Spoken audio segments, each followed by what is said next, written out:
Hello बच्चा लोग, क्या हाल चाल। बढ़िया। बोर्ड एग्ज़ाम चल रहे होंगे, मज़ा आ रहा है बोर्ड एग्ज़ाम देने में। तो खैर, पिछला एग्ज़ाम केमिस्ट्री का था, अब अगला एग्ज़ाम फिज़िक्स का है। तो फिज़िक्स में डर लग रहा है, सर क्या पढ़ें कैसे पढ़ें, साल भर ढंग से पढ़े नहीं हैं, कुछ समझ में नहीं आ रहा है कहाँ से क्वेश्चन पेपर आएगा, कैसे क्वेश्चन पूछे जाएंगे। चलिए खैर, मैं आ गया हूँ। अब आपको ये बताया जाएगा कि फिज़िक्स में क्या क्या टर्म्स इंपॉर्टेंट हैं, किस चैप्टर से कितने मार्क्स के क्वेश्चन पेपर बनेंगे, और कौन सा क्वेश्चन पेपर जैसे लॉन्ग कहाँ से आएगा, किस चैप्टर से आएगा, शॉर्ट्स आएंगे 3 नंबर वाले क्वेश्चन जो आएंगे वो किस चैप्टर से आएंगे। ये सारा डिटेल आज हम आपको प्रोवाइड करने वाले हैं। तो चलिए एक अच्छे से विचार के साथ, क्या है विचार कि जो मुस्कुरा रहा है उसने दर्द को पाला होगा, जो मुस्कुरा रहा है उसने दर्द को पाला होगा, जो चला है उसके पाँव में छाला होगा, और बिना संघर्षों के कोई इंसान चमक नहीं सकता, बिना संघर्षों के कोई इंसान चमक नहीं सकता, क्योंकि जो जला है उसी दिए में तो उजाला होगा, जो जला है उसी दिए में तो उजाला होगा। तो चलिए इसी एक अच्छे विचार के साथ आज की क्लास स्टार्ट करते हैं, जिसमें आज हम समझेंगे कि किस चैप्टर से आपके बोर्ड एग्जाम के पॉइंट ऑफ व्यू से किस चैप्टर से कौन से टॉपिक आने वाले हैं, कौन से टॉपिक इंपॉर्टेंट होने वाले हैं, और किस चैप्टर से कितना मार्क्स का आने वाला है। क्या हमें सभी चैप्टर्स को पढ़ना इंपॉर्टेंट है, टोटल 14 चैप्टर्स को क्या हमें डिटेल में जिस तरीके से पहला चैप्टर, दूसरा चैप्टर, तीसरा चैप्टर पढ़ना है, क्या उसी तरीके से हमें 14 चैप्टर या 13 चैप्टर या 12 चैप्टर पढ़ना है, या कुछ ऐसे चैप्टर ऐसे हैं जिनका वेटेज कम है, तो वेटेज कम होने की वजह से अगर हम उनको थोड़ा बहुत कम अहमियत दें तो हमारा काम चल जाएगा। चलिए देखते हैं सबसे पहले मार्किंग स्कीम कि आपके चैप्टर में आपके बोर्ड एग्जाम्स में किस तरीके के क्वेश्चंस पूछे जाने वाले हैं और कहां से किस चैप्टर से कितने नंबर के क्वेश्चन आएंगे। तो चलिए सबसे पहले चैप्टर नंबर 1, सबसे पहले हम देखते हैं चैप्टर नंबर 1 जो है इलेक्ट्रिक चार्जेस एंड फील्ड। पहला, इलेक्ट्रिक चार्जेस एंड फील्ड से कितने नंबर के क्वेश्चन आने वाले हैं। तो आप देख रहे होंगे कि 1 नंबर का एमसीक्यू, देखो बेटा टोटल 15 एमसीक्यू आने वाले हैं और 3 असर्शन रीजन, तो 14 चैप्टर में से हर एक चैप्टर से एक एमसीक्यू तो बनने ही वाला है। कंफर्म है कि एक एमसीक्यू बनेगा। भाई 14 चैप्टर है, 15 एमसीक्यू आना है, हर एक चैप्टर से एक एमसीक्यू तो कम से कम बनेगा ही बनेगा। पहली बात आप समझ लीजिए। ये देखिए, अगर आपको ये है लास्ट में, देखिए टोटल जो है 15 नंबर का एमसीक्यू आने वाला है। सेमीकंडक्टर से एमसीक्यू छोड़ दीजिए, बाकी 2 चैप्टर ऐसे रहेंगे जहां से 2-2 एमसीक्यू आएगा। तो वो 2 चैप्टर कौन कौन से होंगे? वो 2 चैप्टर होंगे, पहला चैप्टर होगा आपका जहां से 2 एमसीक्यू आएंगे, वो है 4th चैप्टर, जहां पर मूविंग चार्जेस एंड मैग्नेटिज्म की बात होगी, और इलेक्ट्रोस्टैटिक पोटेंशियल यानी 2nd चैप्टर से आपके 2-2 एमसीक्यूज आने वाले हैं। असर्शन रीजन कहां से आएगा? तो असर्शन रीजन आएगा आपके यहां से, असर्शन रीजन आएगा वेव ऑप्टिक्स, असर्शन रीजन आएगा आपका ड्यूअल नेचर से, एक असर्शन रीजन वेव ऑप्टिक्स से और एक असर्शन रीजन सेमीकंडक्टर से। ठीक है, तो ये हो गया टोटल 18 नंबर। 18 नंबर का प्रोफार्मा ये है कि 15 क्वेश्चन एमसीक्यू, एक चैप्टर छोड़ दें यानी सेमीकंडक्टर वाले चैप्टर से कोई एमसीक्यू नहीं आएगा, बाकी 13 चैप्टर से एक एक एमसीक्यू सभी से आने वाले हैं। रे ऑप्टिक्स भी छोड़ दीजिए, रे ऑप्टिक्स से भी कोई एमसीक्यू या असर्शन रीजन नहीं बनने वाला। बाकी सभी चैप्टर से आपको असर्शन रीजन देखने को एमसीक्यू देखने को मिल जाएंगे, और 3 चैप्टर से आपको असर्शन रीजन देखने को मिलेंगे। वो 3 चैप्टर होंगे आपके वेव ऑप्टिक्स, ड्यूअल नेचर और सेमीकंडक्टर। यहां से आपको एमसीक्यूज के साथ साथ असर्शन रीजन भी देखने को मिलेगा। अब आते हैं शॉर्ट में, कहां पर शॉर्ट के क्वेश्चन हमें मिलेंगे, यानी 2 नंबर का क्वेश्चन कहां कहां मिलने वाला है। सबसे पहले 2 नंबर का क्वेश्चन आपको मिलने वाला है किस चैप्टर से? तो 2 नंबर का क्वेश्चन मिलेगा आपको पहले चैप्टर में है क्या? Electric field lines, Gauss theorem. खैर गॉस थ्योरम इसमें से एक लॉन्ग भी बनने वाला है इसी चैप्टर के बाद से अगला चैप्टर जो है कहां से? इलेक्ट्रोस्टैटिक पोटेंशियल एंड कैपेसिटर से एक लॉन्ग भी बनने वाला है। तो यहां पर क्या आएगा सर? यहां पर आएगा गॉस थ्योरम आएगा। क्या आएगा? Gauss theorem. कंफर्म है, यहां पर 100% श्योरिटी के साथ क्या आएगा? गॉस थ्योरम आएगी। गॉस थ्योरम का एप्लीकेशन आ सकता है, गॉस थ्योरम आ सकती है, इसमें तैयार कर लीजिए। गॉस थ्योरम यहां पर आएगा, आप देखेंगे कि गॉस थ्योरम इसमें आया हुआ है। अगला 2 नंबर वाला क्वेश्चन देखते हैं। तो 2 नंबर का अगला चैप्टर टॉपिक जो आएगा वो है मैग्नेटिज्म एंड मैटर से। मैग्नेटिज्म एंड मैटर से 2 नंबर का एक क्वेश्चन। फिर 2 नंबर का इलेक्ट्रोमैग्नेटिक वेव से, इलेक्ट्रोमैग्नेटिक वेव से एक क्वेश्चन 2 नंबर का। इलेक्ट्रोमैग्नेटिक वेव से क्या आएगा सर?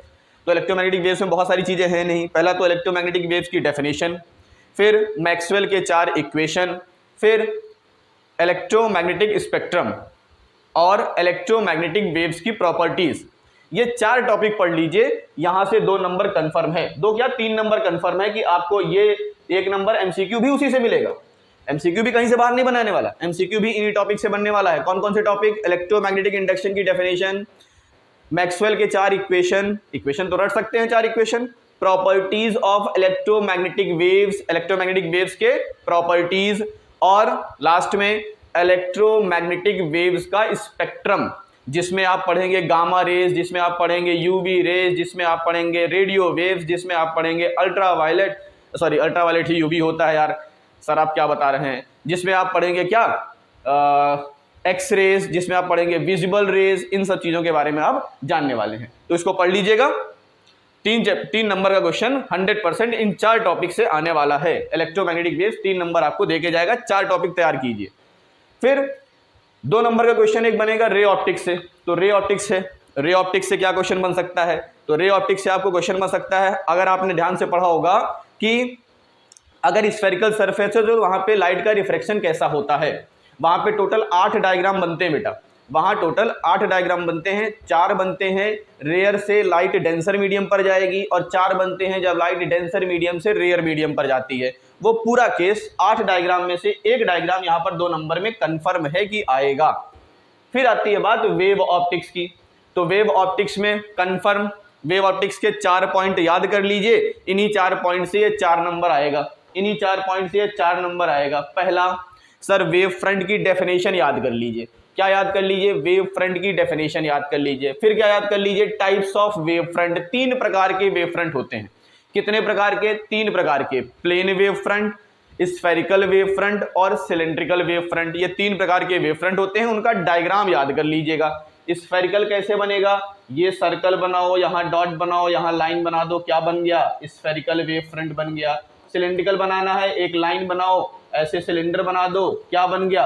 सिलेंड्रिकल वेव फ्रंट बन गया। ऐसे लाइन ड्रॉ कर दो दोनों साइड, ये क्या बन गया? सिलेंड्रिकल वेव फ्रंट बन गया। और क्या बनाना है? प्लेन वेव फ्रंट बनाना है, प्लेन वेव फ्रंट ऐसे बना दो, ये क्या बन गया?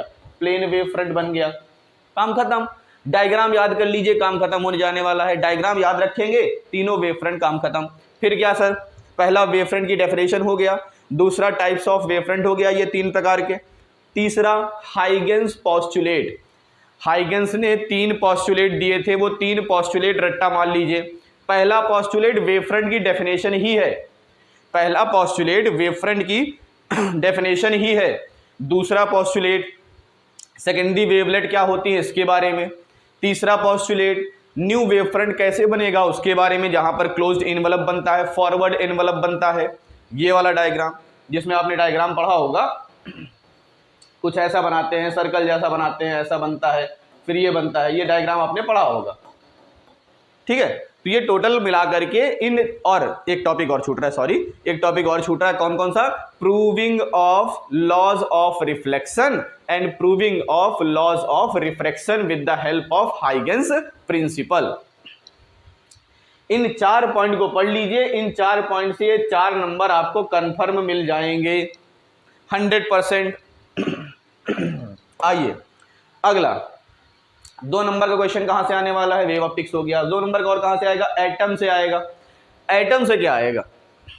एटम से क्या आएगा? तो चलिए एटम से क्या आएगा बता देते हैं आपको। एटम से आएगा एक न्यूमेरिकल, और में करके आएगा ये क्वेश्चन, और में रहेगा, पहले बता दे रहे हैं आपको, ये क्वेश्चन और में रहेगा। और में रहेगा, क्या रहेगा? एक न्यूमेरिकल या फिर hydrogen spectrum, hydrogen spectrum series, जिसमें लाइमन, बामर, पास्चन, ब्रैकेट और फुंड के बारे में बात होती है। लाइमन, आप एक लाइन ड्रॉ करेंगे, 1 2 3 4 5 6 7 8 9 10 जितनी मन करे सके उतनी ड्रॉ कर लीजिए। इसको लिखिए n इज इक्वल्स टू 1, इसको लिखिए n is equals to 2, n is equals to 3, ऐसे लिखते चले जाइए। कहीं से भी एक लाइन लाइए, कहाँ गिरा दीजिए, पहली लाइन पर। उससे नीचे वाली लाइन से कहाँ गिरा दीजिए, पहली वाली लाइन पर। फिर उससे नीचे पहली लाइन पर, फिर पहली लाइन पर, यानी सारी लाइंस को इससे ऊपर वाली लाइन से, इससे ऊपर वाली लाइन से पहली लाइन पे ले आइए। क्या बन गया? Lyman series. दूसरी लाइन पे ले आइए सभी लाइंस को, मतलब दूसरी लाइन पर ले आइए, तीसरी से दूसरे, चौथी से दूसरे पर, पांचवी से दूसरे पर, छठे से दूसरे पर, यानी बेस आपका क्या होगा? दूसरी, यानी n इज इक्वल्स टू 2। यहां से 100% बनने वाला है एक क्वेश्चन। हाइड्रोजन स्पेक्ट्रम और में करके आएगा ही आएगा, हाइड्रोजन स्पेक्ट्रम और में करके आएगा ही आएगा, 100% श्योर। न्यूमेरिकल कहां से आएगा? तो न्यूमेरिकल आएगा किससे? r is equals to r not a to the power 1/3, इस फॉर्मूले से न्यूमेरिकल आएगा। ये क्या है? r है nuclei radius, r not fix constant है जिसकी वैल्यू 1.2 फर्मी होती है। ए क्या है? एटॉमिक नंबर है, सॉरी एटॉमिक मास है। ए क्या है? एटॉमिक मास है। यहाँ पे वैल्यू रखिए, सॉल्व कीजिए, आंसर मिलेगा। निकालने को क्या आएगा? एटॉमिक रेडियस निकालने को आएगा। ये क्वेश्चन 100% आएगा और में करके आएगा, या तो हाइड्रोजन स्पेक्ट्रम या तो ये फॉर्मूले पर बेस्ड क्वेश्चन। 2 नंबर क्लियर है, इस पर 100% आने वाला है। फिर अगला 2 नंबर का आएगा सेमीकंडक्टर से। कहां से आएगा? सेमीकंडक्टर से आने वाला है। 2 नंबर का क्वेश्चन रेक्टिफायर वगैरह से पूछ सकता है। आइए फिर अब आते हैं 3 नंबर वाले क्वेश्चन। तो देखिए, dual nature of radiation and matter.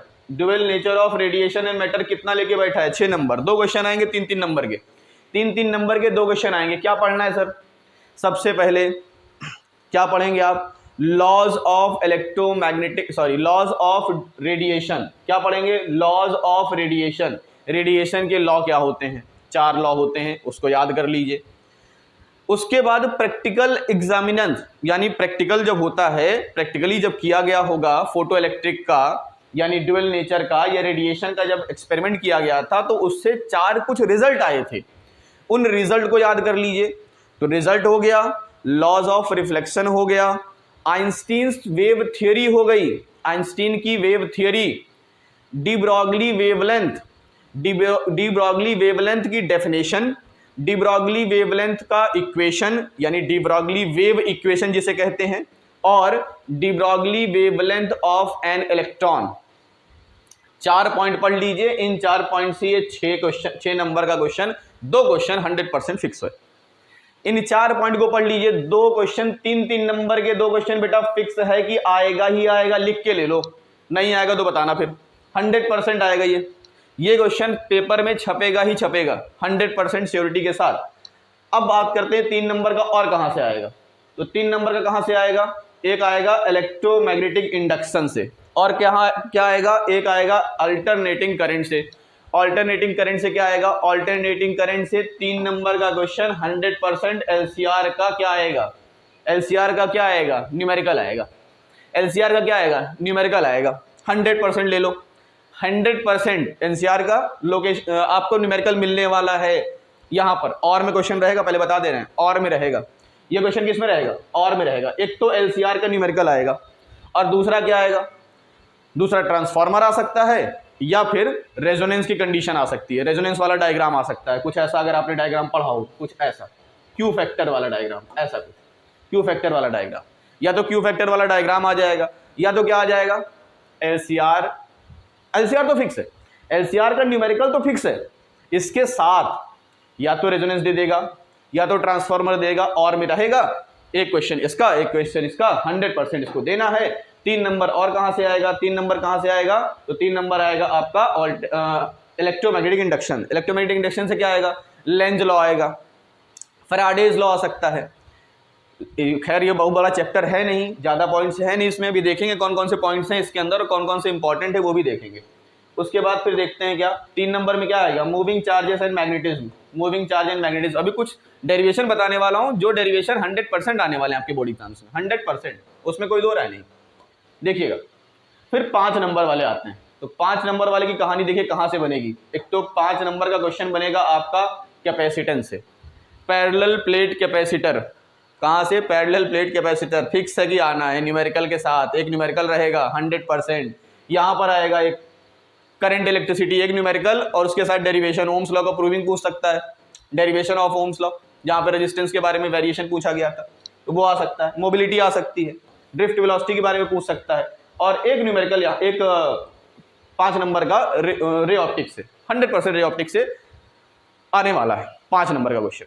अच्छा देखिए 5 नंबर में क्या दे सकता है, अभी बात करते हैं क्या देगा। 5 नंबर में क्या देगा वो भी बता देंगे, 100% है। चलिए अब बात करते हैं कि ये कहाँ से आएगा आपका केस स्टडी। केस स्टडी आएगी, एक केस स्टडी आएगी रे ऑप्टिक्स से और एक केस स्टडी आएगी सेमीकंडक्टर से। एक केस स्टडी रे ऑप्टिक्स से, एक केस स्टडी सेमीकंडक्टर से। ये देखिए एक केस स्टडी रे ऑप्टिक्स से और एक केस स्टडी सेमीकंडक्टर से। टोटल क्या क्वेश्चन रहेगा? तो क्वेश्चन नंबर 1 से लेकर के 18 तक, कहाँ से 1 to 15 क्या रहेगा? MCQ रहेगा। फिर 16, 17, 18 क्या रहेंगे? असर्शन रीजन रहेगा। क्या रहेगा? असर्शन रीजन रहेगा। फिर 19 से लेकर के 25 तक, 19 से 25 तक क्या रहेगा? 2 मार्क्स के क्वेश्चन रहेंगे, 2 मार्क्स के क्वेश्चन रहेंगे। फिर 26 से लेकर के 30 तक 5 क्वेश्चन कितने रहेंगे? 3 मार्क्स के क्वेश्चन रहेंगे, 3 मार्क्स के क्वेश्चन रहेंगे। फिर 31, 32, 33 ये क्या रहेगा? 5 मार्क्स के क्वेश्चन रहेंगे लॉन्ग। और 34 और 35 ये क्या रहेगा? केस स्टडी रहेगा, जो रहेगी आपके 4 मार्क्स की। ये क्राइटेरिया बनने वाला है आपके सामने। क्लियर है बेटा? समझ में आ रहा है क्या करना है आपको, किस तरह से पढ़ाई करनी है, कौन कौन से चैप्टर में क्या कैसे इंपॉर्टेंट टर्म्स हैं। अब देखिए कौन कौन से चैप्टर आपको पकड़ने हैं जो मोस्ट इंपॉर्टेंट है। पहला चैप्टर आपको पकड़ना है रे ऑप्टिक्स। पहला चैप्टर क्या पकड़ना है? Ray optics. रे ऑप्टिक्स से कितना नंबर का? सर रे ऑप्टिक्स से कितना नंबर का आएगा? तो रे ऑप्टिक्स से बेटा आएगा 11 नंबर का। कितना नंबर? 11 नंबर। सिर्फ एक चैप्टर आपको 11 नंबर देके जाएगा, सिर्फ एक चैप्टर। अगला चैप्टर कौन सा इंपॉर्टेंट है? सर ड्यूअल नेचर इंपॉर्टेंट है। कौन सा इंपॉर्टेंट है? Dual nature. कितना नंबर देके जाएगा? आपको 8 नंबर देके जाएगा। कितना नंबर? 8 नंबर। 11, 8, 19, 11, 8, 19। और कौन सा चैप्टर सर सेकंड पार्ट में इंपॉर्टेंट? सेमीकंडक्टर। कौन सा इंपॉर्टेंट है? सेमीकंडक्टर। कितना नंबर देगा? 7 नंबर। कितना नंबर देगा? 7 नंबर। 8, 7, 15 और 11 26। कितना नंबर? 26। कितना पासिंग मार्क्स चाहिए? पासिंग मार्क्स कितना चाहिए?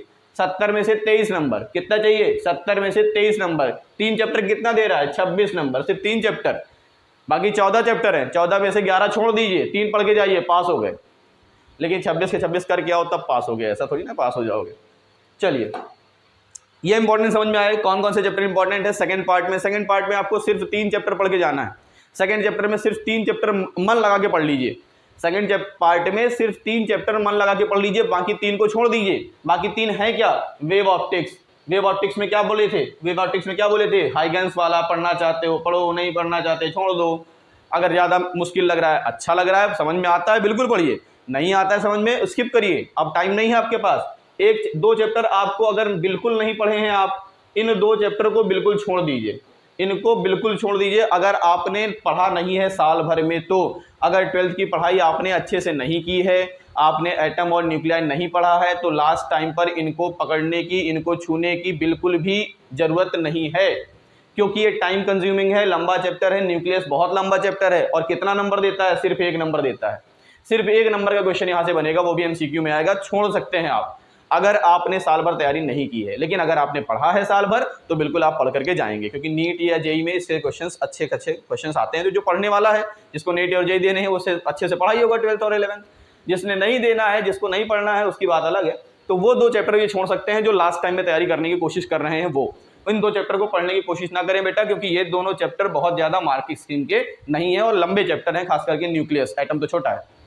वेव ऑप्टिक्स अगर ये आपको समझ में नहीं आ रहा है, हाइगेंस प्रिंसिपल नहीं रट पा रहे हैं, तो इसको छोड़ दीजिए, क्योंकि ये बहुत ज्यादा नहीं है, 4 नंबर देकर के जाएगा। बाकी 3 चैप्टर पकड़िए। Ray optics 11 number, dual nature 8 number, semiconductor 7 number. ये चैप्टर पकड़ लीजिए, बहुत इंपॉर्टेंट है ये 3 चैप्टर सेकेंड पार्ट से।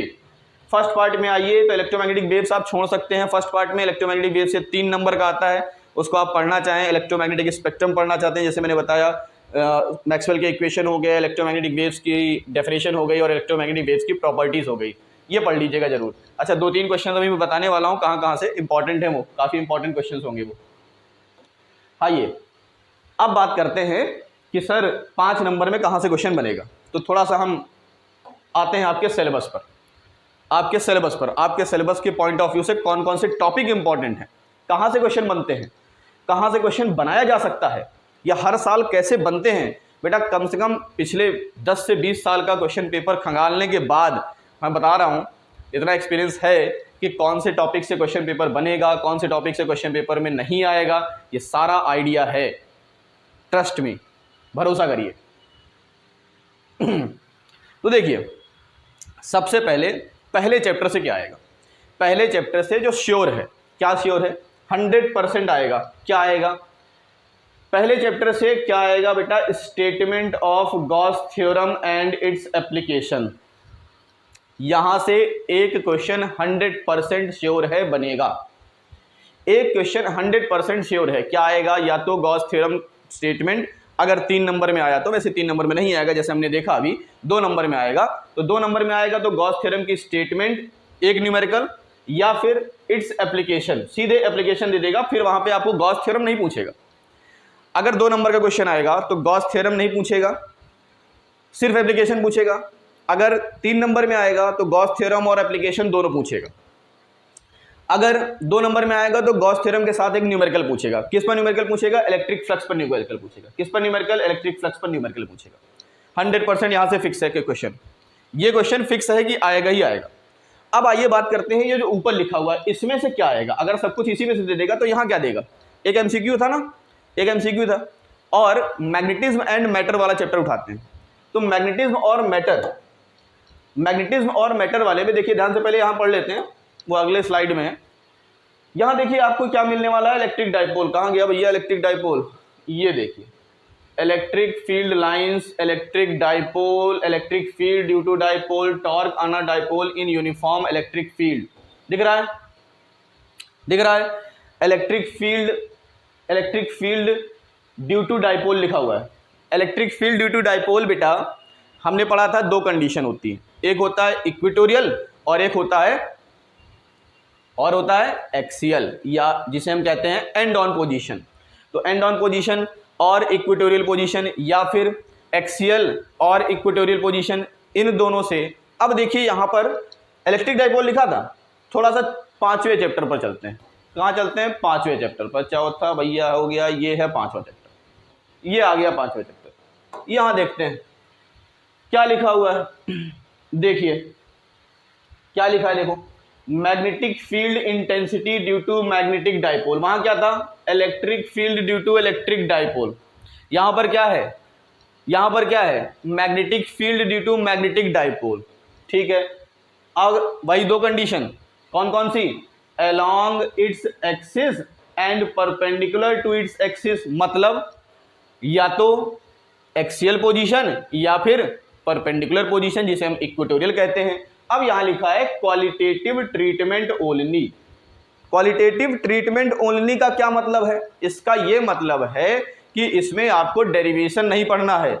यानी अगर डेरिवेशन आता है तो electric field due to dipole का आएगा, magnetic field due to magnetic dipole नहीं आएगा डेरिवेशन। हाँ न्यूमेरिकल आ सकता है, या इससे एक एमसीक्यू बन सकता है। कैसे एमसीक्यू बनेगा बताते हैं अभी आपको। फिर देखिए वहां पर आपने पढ़ा था कि torque on electric dipole in a uniform electric field. यहां क्या है, torque on magnetic dipole in a uniform magnetic field. एक जैसा है, लग रहा है ना सब एक जैसा, मजा है। चलिए नेक्स्ट है मैग्नेटिक प्रॉपर्टी। अच्छा वहां पर था इलेक्ट्रिक फील्ड लाइंस, यहां पर है मैग्नेटिक फील्ड लाइंस। तो अगर आप कंपेयर करके पढ़ें तो पहला चैप्टर और 5वां चैप्टर एक जैसा है। पहला चैप्टर और 5वां चैप्टर, थोड़ा सा आपका रिवीजन करवा देते हैं पहले चैप्टर और 5वें चैप्टर का। चलिए देखते हैं भैया नेक्स्ट पेज कहां से आएगा, नेक्स्ट पेज कहां से आएगा। सीखना पड़ता है हमको भी यार, हमको भी नहीं आता है। नेक्स्ट पेज कहाँ से आएगा, नेक्स्ट पेज कहाँ से आएगा, इंसर्ट करें क्या, अच्छा ब्लैंक पेज इंसर्ट कर लेते हैं। ब्लैंक पेज इंसर्ट किए तो क्या आ गया, देखें तो भैया एक नया पेज आया, नहीं ऊपर आ गया क्या, लग तो हा यहाँ छुपा हुआ था, देखिए मिल गया ब्लैंक पेज। आइए बताते हैं आपको कैसे पढ़ना है। इधर हम लिख लेते हैं, बस भैया लिख लेते हैं, इधर हम ऐसे लाइन लिख लेते हैं। इधर हम क्या लिखेंगे, इलेक्ट्रिक फील्ड, क्या लिखेंगे, इलेक्ट्रिक फील्ड। और इधर क्या लिखेंगे, इधर हम लिखेंगे मैग्नेटिक फील्ड, क्या लिखेंगे, मैग्नेटिक फील्ड। यानी डाइपोल के बारे में कहानी पे चल रही है बेटा। 100% यहाँ से क्वेश्चन बनने वाला है, 100% यहाँ से बनने वाला है। या तो ये आ जाएगा या तो ये आ जाएगा, दो में इसको एक आने वाला है। पहला, electric field, electric field due to electric dipole, electric field due to electric dipole. और ये क्या बनेगा, magnetic field, magnetic field due to magnetic dipole. बोलिए सही है, यहां से एक क्वेश्चन बनेगा, बोलो बनेगा कि नहीं बनेगा, बनेगा सर। पहला यहां पर आता है, फर्स्ट पॉइंट क्या आता है, एट एक्सियल पोजीशन, यहां पर भी रहेगा at axial position. Second, at equatorial position, equatorial कहा जाए या कहा जाए perpendicular to its axis, perpendicular भी कह सकता है। तो दोनों बात एक ही है, दोनों बात एक ही है। इसके लिए सर अगर इलेक्ट्रिक फील्ड करेंगे तो E is equals to 1/4 pi epsilon not into Q upon, नहीं अरे यार, हाँ 2P upon R cube, axial के लिए है। मैग्नेटिक फील्ड लिखेंगे तो B mu not upon 4 pi, mu not upon 4 pi 2M upon R cube. P क्या है, magnetic electric dipole moment, M क्या है, मैग्नेटिक डाइपोल मोमेंट। देखिए फॉर्मूला एक जैसा है, यहाँ पर 1/4 pi epsilon not 2P upon R cube, यहाँ पर mu not upon 4 pi 2M upon R cube. Equatorial position पर इलेक्ट्रिक फील्ड क्या होगी, तो इक्वेटोरियल पोजीशन पर इलेक्ट्रिक फील्ड होगी 1/4 pi epsilon not P by R cube. कितना होगा, वहां पे 2P बाई आर क्यूब, यहाँ पर P by R cube. Magnetic field कितनी होगी, तो म्यू नॉट अपॉन 4 पाई क्या होगा, mu not upon 4 pi M upon R cube. क्या हो जाएगा, M अपॉन आर क्यूब हो जाएगा। देखिए कंपेयर करने के पढ़ने से क्या फायदा है कि आपको एक ही दिन में एक ही टॉपिक में ये सारी चीजें समझ में आ गई।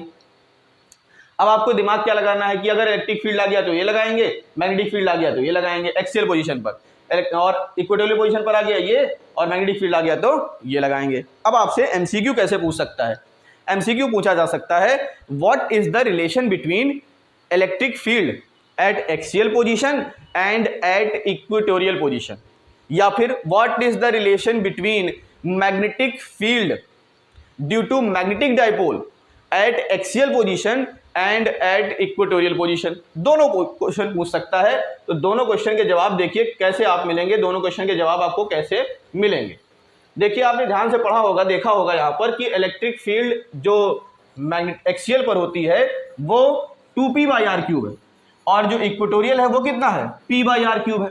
इसी तरीके से magnetic field 2M by R cube axial position पर, और M by R cube equatorial position पर। तो यहां से हमने देखा कि अगर हम लिखें electric field at axial position equals to 2 times of electric field at equatorial position, यहां से आपको क्या मिल गया, रिलेशन मिल गया।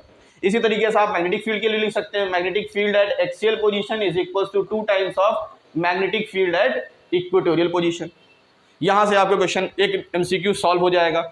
एक एमसीक्यू और पूछता है यहां से, इन दोनों के बीच में क्या रिलेशन है, इन दोनों के बीच में रिलेशन में एक एमसीक्यू और पूछता है। क्या पूछता है, एक एमसीक्यू और पूछता है, क्या पूछता है, देखिए आपसे पूछ लेगा what is relation between mu naught and epsilon not. Mu naught और एप्सिलॉन नॉट में क्या रिलेशन है, म्यू नॉट और एप्सिलॉन नॉट में क्या रिलेशन है, या फिर mu not epsilon not into करके दे देगा, ऐसे लिखा रहेगा, और इसकी वैल्यू कहेगा फाइंड द वैल्यू ऑफ, क्या दे देगा, find the value of mu naught epsilon not. Mu naught epsilon not की वैल्यू बताइए, म्यू नॉट एप्सिलॉन नॉट की वैल्यू बताइए। चलिए देखते हैं क्या आएगी इसकी वैल्यू। तो भैया 1/4 pi epsilon not is equals to 9 into 10 to the power 9 होता है, 9 इंटू 10 टू द पावर 9 होता है।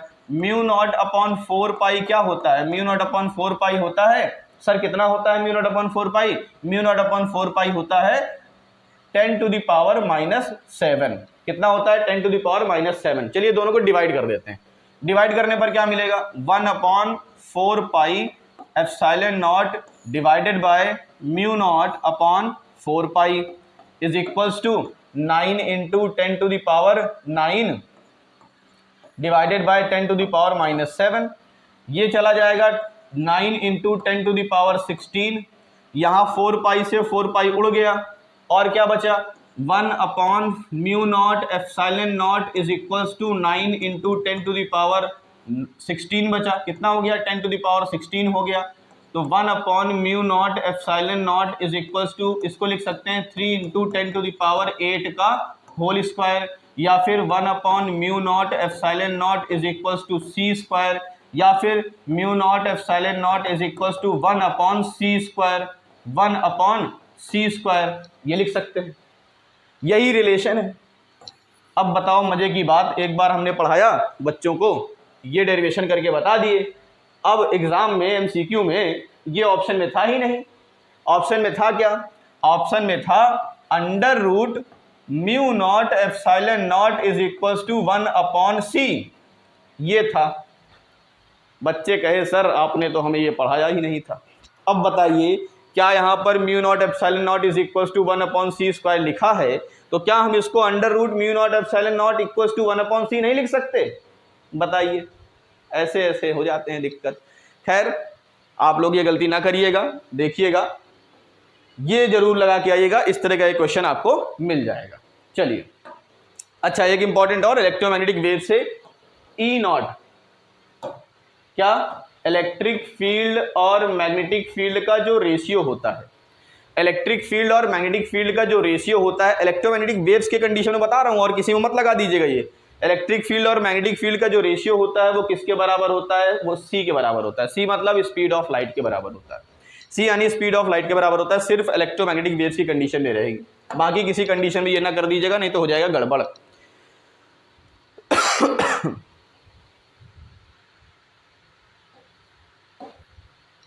अच्छा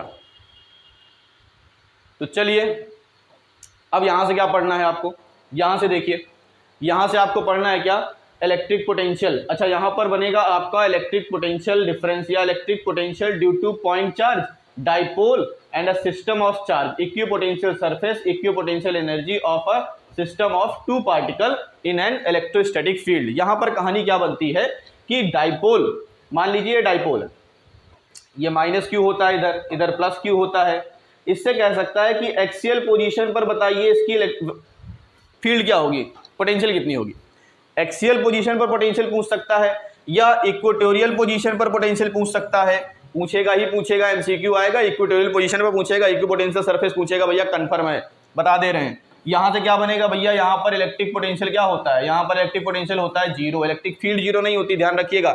इलेक्ट्रिक फील्ड कितनी होती है, इलेक्ट्रिक फील्ड कितनी होती है, 1/4 pi epsilon not P upon R cube होती है इक्वेटोरियल पोजीशन पर। लेकिन पोटेंशियल कितना होता है, जीरो। क्यों जीरो होता है, क्योंकि ये होता है स्केलर क्वांटिटी। अगर ये वेक्टर क्वांटिटी होती, पोटेंशियल क्या होता, वेक्टर क्वांटिटी होता, तो इसकी वैल्यू कुछ और होती, जीरो ना होती।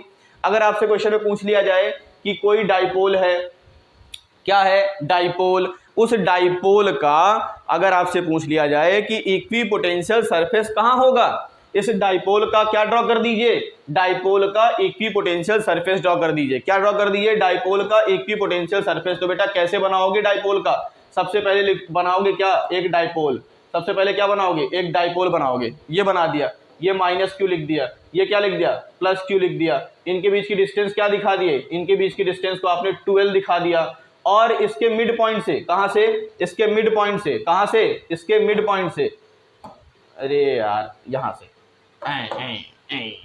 यहां से इसके मिड पॉइंट से एक लाइन ड्रॉ कर दीजिए, इसके मिड पॉइंट से एक लाइन ड्रॉ कर दीजिए। लाइन को क्या लिख दीजिए, इसका नाम दे दीजिए लाइन ए बी। कौन सी लाइन है, ए बी। तो ए बी या क्या है, A B is an equipotential surface of dipole. Electric dipole की इक्विपोटेंशियल सरफेस कहाँ होती है, उसके मिड पॉइंट से परपेंडिकुलरली गुजरने वाली जो लाइन होती है वही क्या होती है, वही उसका इक्विपोटेंशियल सरफेस होता है, वही उस डाइपोल का इक्विपोटेंशियल सरफेस होता है। तो ये हो गया कहानी आपकी इक्विपोटेंशियल सरफेस की। आइए दूसरा पॉइंट, यहां पर कंडक्टर एंड इंसुलेटर लिखा हुआ है, डाइलेक्ट्रिक लिखा हुआ है, बाकी सारी चीजें नहीं पढ़ना है। क्या पढ़ना है आपको, यहां से देखिए, यहां पर आपको पढ़ना है क्या, combination of capacitor in series and parallel. इसका न्यूमेरिकल पढ़ लीजिए, इसका न्यूमेरिकल पढ़ लीजिए, और यहां से पढ़ लीजिए क्या, पैरेलल प्लेट कैपेसिटर पढ़ लीजिए, पैरेलल प्लेट कैपेसिटर। और न्यूमेरिकल किसका लगा लीजिए, और न्यूमेरिकल लगा लीजिए energy stored in a capacitor, जिसका डेरिवेशन नहीं करना है, सिर्फ फॉर्मूला देखना है। क्या होता है formula, is equals to half C V square. C क्या है, कैपेसिटर। क्या है, कैपेसिटेंस। क्या है, कैपेसिटेंस, माइक्रोफेरेड जिसकी यूनिट होती है, खैर फेरेड भी होती है, ऐसा यूनिट तो फेरेड ही होती है। और वी क्या है, पोटेंशियल डिफरेंस है। वी क्या है, पोटेंशियल डिफरेंस है। क्लियर हुआ। तो क्या पढ़ना है इस चैप्टर से, क्या नहीं पढ़ना है वो बता दिए, सारी चीजें नहीं पढ़नी है। Combination of capacitor series and parallel का न्यूमेरिकल पढ़ लीजिए, इसका डेरिवेशन क्या है, थ्योरी है पूरी, पैरेलल प्लेट कैपेसिटर की पूरी थ्योरी पढ़ लीजिए, और एनर्जी स्टोर्ड इन कैपेसिटर का न्यूमेरिकल लगा लीजिए। इस चैप्टर से इतना ही पढ़िएगा, इसके अलावा मत पढ़िएगा। यहाँ मैंने बताया कि आपको इक्विपोटेंशियल सरफेस डाइपोल के बारे में पढ़ लीजिएगा, उसको पढ़ लीजिए, काम खत्म हो जाएगा। अगला थर्ड चैप्टर काफी इंपॉर्टेंट है, यहाँ से काफी इंपॉर्टेंट चीजें हैं। तो कहाँ से यहाँ से पढ़ना है आपको, सबसे पहले आपको पढ़ना है ड्रिफ्ट वेलोसिटी। क्या होती है ड्रिफ्ट वेलोसिटी, क्या होती है mobility of their relation with electric current, mobility के इलेक्ट्रिक करंट साथ क्या रिलेशन होता है। ओम्स लॉ का डेरिवेशन बहुत इंपॉर्टेंट है, ओम्स लॉ का डेरिवेशन लॉन्ग में आ सकता है, लॉन्ग में नहीं सॉरी शॉर्ट में आ सकता है, 3 नंबर के क्वेश्चन में बन सकता है ओम्स लॉ का डेरिवेशन। उसके बाद लीनियर एंड नॉन लीनियर बेकार है, इससे कोई मतलब नहीं है। अच्छा, यहाँ से एक न्यूमेरिकल बनेगा इलेक्ट्रिक एनर्जी एंड पावर से, एक न्यूमेरिकल बनेगा 100% है। यहाँ से एक टॉपिक है ये इंटरनल सेल्फ वाला, ये कॉम्बिनेशन बन सकता है, व्हीट स्टोन ब्रिज आ सकता है। व्हीट स्टोन ब्रिज खैर नहीं आएगा, व्हीट स्टोन ब्रिज से न्यूमेरिकल आ सकता है, रेयर केस में न्यूमेरिकल देता है, जल्दी देता नहीं है। आइए बात करते हैं चौथे चैप्टर की। तो चौथे चैप्टर मोस्ट इंपॉर्टेंट चैप्टर है, यहाँ से लगभग 7 नंबर का क्वेश्चन आता है यहाँ से, इस चैप्टर से सिर्फ। Concept of magnetic field, Oersted experiment क्या होता है, बायोट-सैवर्ट लॉ। देखिए लॉ जितने भी हैं सारे लॉज पढ़ लीजिए, गॉस लॉ हो गया, इससे पहले ये जो हो गया ओम्स लॉ हो गया, ये हो गया बायोट-सैवर्ट लॉ, इसके बाद Faraday's law, Lenz law, Snell's law, जितने भी लॉ हैं सारे लॉज को पढ़ लीजिए। लॉज से 2 लॉज पूछे जाते हैं, 100% पूछे जाते हैं। उसके बाद आते हैं क्या, एम्पियर लूप, इट्स एप्लीकेशन। अच्छा, यहाँ से एक क्वेश्चन कंफर्म है कि बनेगा, कौन सा सर, इलेक्ट्रिक फील्ड और मैग्नेटिक फील्ड का एक क्वेश्चन फिक्स है कि बनना है, कौन सा बनना है। आपने पढ़ा होगा सर्कुलर लूप, ये सर्कुलर लूप है, सर्कुलर लूप में चार्ज यूनिफॉर्मली डिस्ट्रीब्यूटेड है। अगर सर्कुलर लूप में चार्ज यूनिफॉर्मली डिस्ट्रीब्यूटेड है तो इस सर्कुलर लूप की वजह से क्या जनरेट होगा, इसके एक्सिस से r डिस्टेंस पर, यानी इसके सेंटर से r डिस्टेंस पर एक पॉइंट P होता है। यहां पर इलेक्ट्रिक फील्ड का फॉर्मूला, और प्रूफ करने के लिए दे देता है, प्रूफ करिए। क्या प्रूफ करिए कि इन्फिनिटी पर अगर कोई पॉइंट होगा, इस सेंटर से बहुत दूर पर होगा, तो ये किसकी तरह बिहेव करेगा, पॉइंट चार्ज की तरह बिहेव करेगा। क्या प्रूफ करने को आएगा, पॉइंट चार्ज की तरह बिहेव करेगा। 100% ये क्वेश्चन बनता है।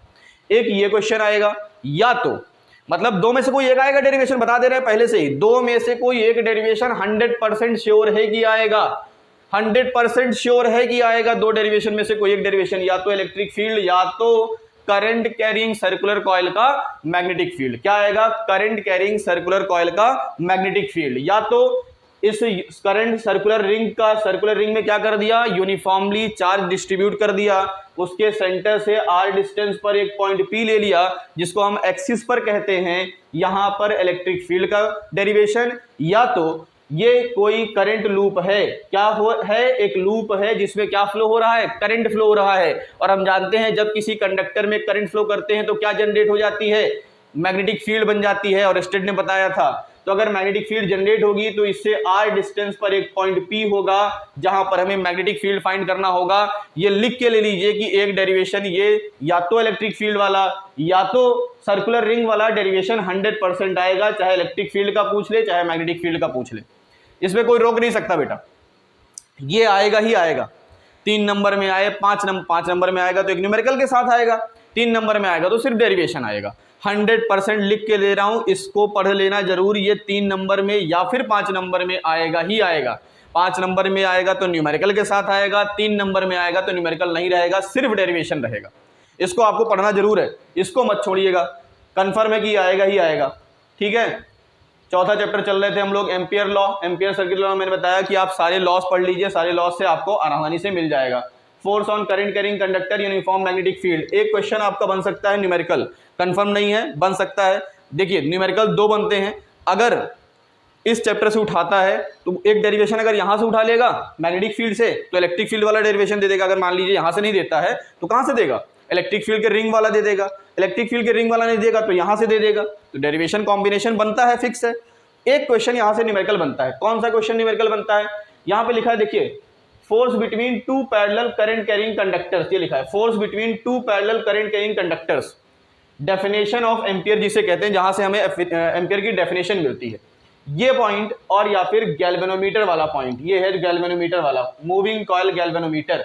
यहां से 2 में से कोई एक का न्यूमेरिकल आएगा। इस पे डेरिवेशन नहीं पूछता, इस पे थ्योरेटिकल क्वेश्चन नहीं पूछा जाता। यहां पर क्या आता है, एक न्यूमेरिकल आता है। तो एक न्यूमेरिकल यहां से बन सकता है। आइए 5वें चैप्टर की कहानी हमने बता ही दी आपको। 5वें चैप्टर को फर्स्ट चैप्टर से कंपेयर करके पढ़िए, आसानी से आपका हो जाएगा। फिर 5वें चैप्टर में एक चीज और छूटता है, क्या छूटता है, मैग्नेटिक प्रॉपर्टीज ऑफ मटेरियल, जिसमें para dia ferro magnetic substance with example. इसको जरूर एग्जाम्पल से पढ़िएगा। और magnetization of material, effect of temperature on magnetic properties, इसको पढ़ने की जरूरत आपको नहीं है। बहुत बड़ा चैप्टर है, बहुत बड़ा टॉपिक है, इसको पढ़ने की ज़्यादा जरूरत नहीं है, ज़्यादा मार्क्स के नहीं आएंगे। देखिए टोटल इस चैप्टर से आना है लगभग 4 नंबर का। 4 नंबर में से 2 नंबर का ऊपर आ जाएगा, 2 नंबर का नीचे आ जाएगा। तो अगर आपने साल भर नहीं पढ़ा है तो इसमें ये डेरिवेशन जरूर पढ़ लीजिएगा, रिंग वाला डेरिवेशन, चाहे वो मैग्नेटिक फील्ड का हो चाहे इलेक्ट्रिक फील्ड का हो, उसमें से एक डेरिवेशन 100% आएगा। इस जहां से आप स्किप कर सकते हैं, इसको छोड़ सकते हैं अगर आप चाहें तो। इसको अगर ना चाहे पढ़ना तो आप इसको छोड़ सकते हैं, इसको स्किप कर सकते हैं। आप पैरामैग्नेटिक डायमैग्नेटिक के क्या पढ़ लीजिए, डेफिनेशन पढ़ लीजिए और उसके एक एक एग्जाम्पल, कम से कम 2-2 एग्जाम्पल याद कर लीजिएगा, काम चल जाएगा।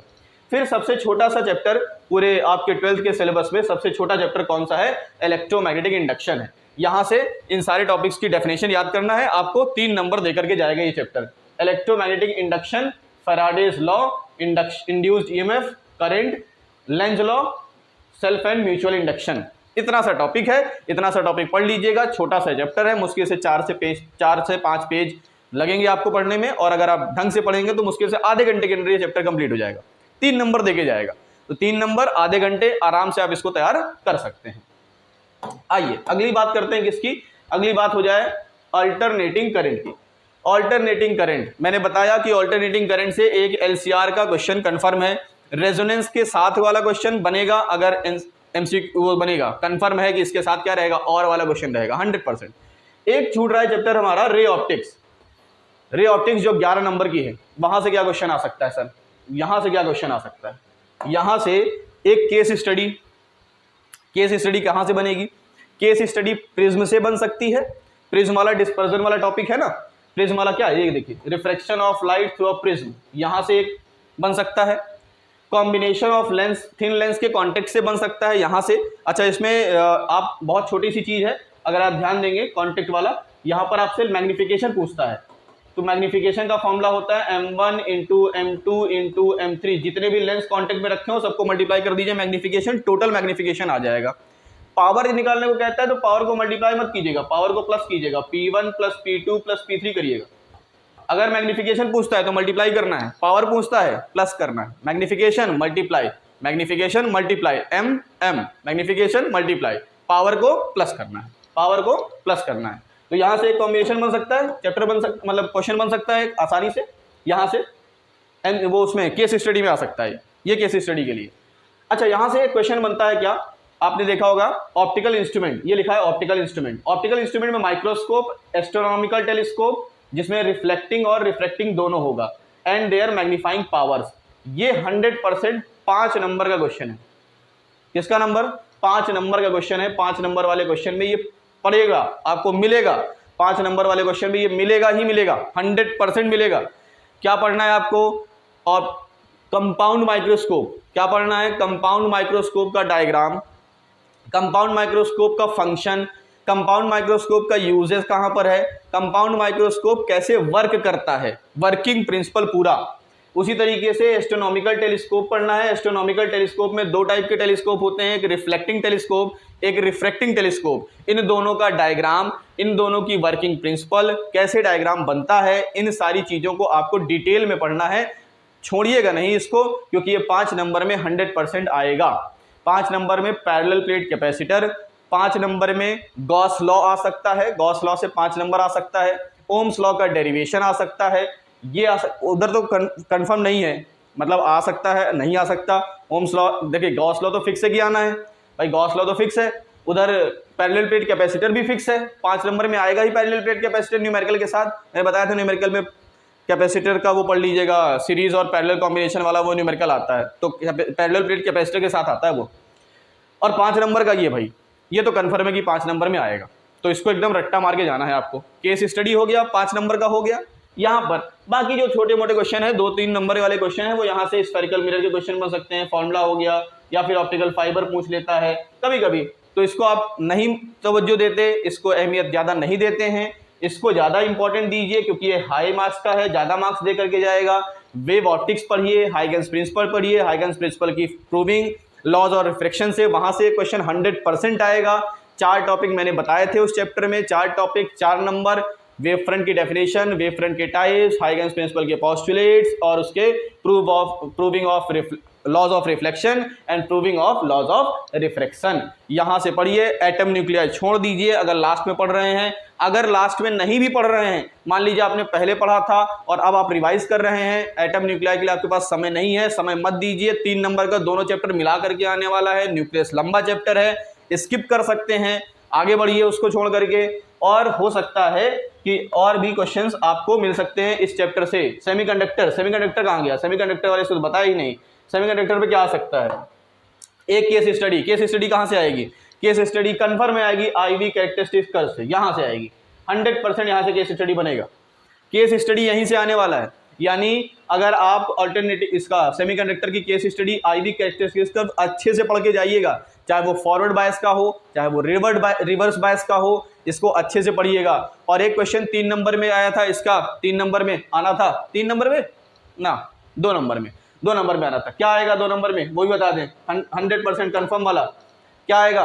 रेक्टिफायर आएगा। क्या आएगा? रेक्टिफायर आएगा। कौन सा रेक्टिफायर? 2 रेक्टिफायर होते हैं। कौन कौन से? 2 रेक्टिफायर होते हैं, हाफ वेव रेक्टिफायर या full wave rectifier. Half wave या फुल वेव, दोनों में से कोई भी एक आ सकता है, या तो हाफ वेव आएगा या तो फुल वेव आएगा, ये कंफर्म है। यहाँ से देखिए रेक्टिफायर आएगा, यहाँ से IV कैरेक्टरिस्टिक्स क्या बनेगा? 100% चीज़ है। क्या बनने वाली है? केस स्टडी यहीं से बनने वाली है। बाकी ऊपर का कुछ पढ़िए चाहे ना पढ़िए, एनर्जी बैंड जरूर पढ़ लीजिएगा।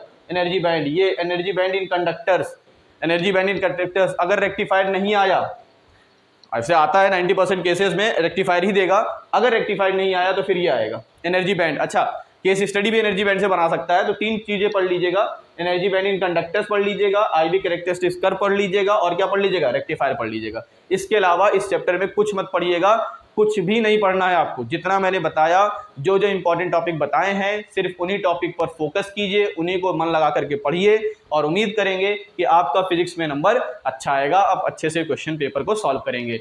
तो मेरा कोटेशन जो पहले आज का जो मूल सूत्र था, आज का जो कोटेशन था, जहाँ से हमने स्टार्ट किया था इस सेशन को, इस लेक्चर को, इस क्लास को जहाँ से हमने स्टार्ट किया था, वो वही चीज़ थी कि जो संघर्ष बहुत ज़रूरी है। जिस इंसान ने संघर्ष नहीं किया वो कभी भी चमक नहीं सकता। तो क्या था भाई कोटेशन? क्या था कोटेशन भाई? पढ़ते हैं एक बार फिर से जाते जाते कि क्या था कि जो मुस्कुरा रहा है उसी ने दर्द को पाला होगा, जो मुस्कुरा रहा है उसने दर्द को पाला होगा, जो चला है उसके पाँव में छाला होगा, और बिना संघर्षों के कोई इंसान चमक नहीं सकता, क्योंकि जो दिया जला है उसी में तो उजाला होगा। तो जलना पड़ेगा। अगर आपको प्रकाश चमकाना है, उजाला लाना है अपने जीवन में, तो आपको क्या करना पड़ेगा? दिए की तरह जलना पड़ेगा, तपना पड़ेगा, तब जाकर के कुछ सफलता मिलेगी आपको।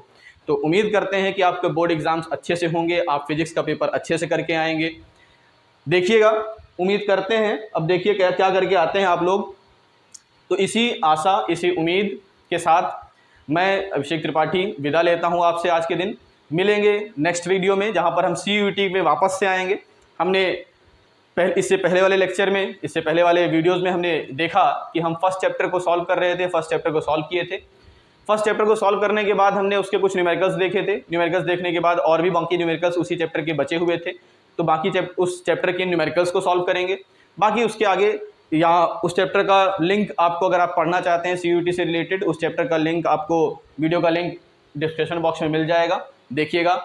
फिलहाल बोर्ड एग्जाम्स के लिए best of luck, good bye, good luck, bye bye बेटा।